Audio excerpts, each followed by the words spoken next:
এক চিলতে আলো, নীলকণ্ঠ ফেরিওয়ালার কথায় ও কণ্ঠে। একটা জীবন্ত অন্ধকার একটু একটু করে গ্রাস করছে রাহুর মতন। নিজের খেয়ালে হেঁটে বেড়াচ্ছে, আর সারা রাজ্য ধীরে ধীরে অন্ধকারে নিমজ্জিত হচ্ছে।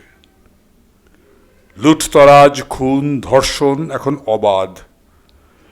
শাসনযন্ত্র শোষণ যন্ত্রে পরিণত হয়ে গেছে। একটা জীবন্ত অন্ধকার কেমন যেন ঘুম পাড়িয়ে রাখতে চায় সমস্ত বাঙালিকে। ভিক্ষে আর নেশার সরঞ্জাম সহজলভ্য। চাকরি, বাসস্থান বা খাদ্য নয়। চাটুকারিতা এখন সাহিত্য সৃষ্টির, শিল্প সৃষ্টির নামান্তর।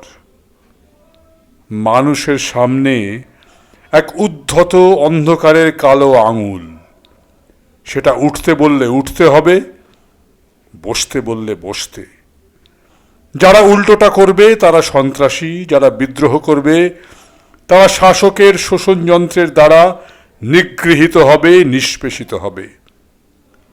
একটা জীবন্ত অন্ধকার এক এক করে ধ্বংস করে চলেছে, গ্রাস করে চলেছে একটা মহান জাতিকে, একটা সভ্যতাকে। সুরক্ষার নিভৃত কবচ শুধুমাত্র ওই অন্ধকারটার জন্য। তাকে পরিবৃত করে আছে যারা, তারাও সুরক্ষিত নয়। যে কোনো মুহূর্তে তারাও হারিয়ে যাচ্ছে অন্ধকারে।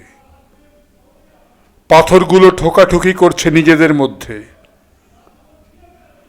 প্রায় অমেরুদণ্ডী হয়ে যাওয়া জাতিটার মধ্যেও হঠাৎ মেরুদণ্ডের বিস্ফোরণ। জাগছে বাঙালি। এক চিলতে আলোর মতন এক তিলোত্তমা আগুন জ্বেলে দিয়ে কোথায় যে হারিয়ে গেল। তারপর থেকে চলছে ক্রমাগত পারমাণবিক বিস্ফোরণের চেইন রিয়াকশন। জীবন্ত কালো অন্ধকারটা তার শরীরই নাটক চালিয়ে যাচ্ছে। কিন্তু আর বোধহয় কাজ করছে না ওগুলো। আলো ছড়াচ্ছে প্রচণ্ড গতিবেগে। আলোটা একটা রামধনুর মতন সমস্ত রঙকে সাজিয়ে নিয়েছে নিজের করে। এবার একটা বিশাল রামধনু উঠল বলে তার একদিকে লাল, আর তারপর বাকিরা ক্রমান্বয়ে